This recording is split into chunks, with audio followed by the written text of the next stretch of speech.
Sinusuri naman ng National Bureau of Investigation o NBI ang fingerprint ni Victor Dueñas na inaresto dahil sa umano'y pagkakasangkot sa pagpatay kay Ruby Rose Barameda noong taong 2007. Noong Miyerkules, isinumite ng Criminal Investigation and Detection Unit ng Quezon City Police District ang fingerprint ni Dueñas sa National Bureau of Investigation upang matukoy kung siya at si Lope Jimenez ay iisang tao. Ayon kay Rochelle Barameda, dating aktres at beauty queen na kapatid ni Ruby Rose, si Dueñas at si Jimenez ay iisa umano. Humiling siya ng tulong mula sa National Bureau of Investigation para sa fingerprint analysis upang patunayan ang kanyang aligasyon. Sinabi naman ng nasabing ahensya ni NBI Director Jaime Santiago na ang Dactyloscopy Division ng ahensya ang magpoproseso ng fingerprint at maglalabas ng resulta sa loob ng 40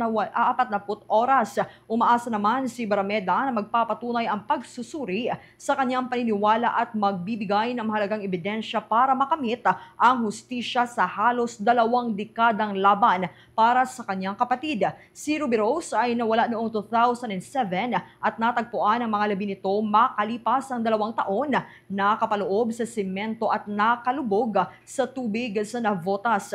Naaresto si Dueñas noong Enero 5 sa Quezon City habang sinasabing nagbabayad ang mga sospek na sangkot sa pagdukot at pagpatay sa isang negosyante na natagpuan ng mga inilibing sa mababaw na hukay sa San Jose del Monte, Bulacan. Maaring itinanggi ni Dueñas na siya si Jimenez.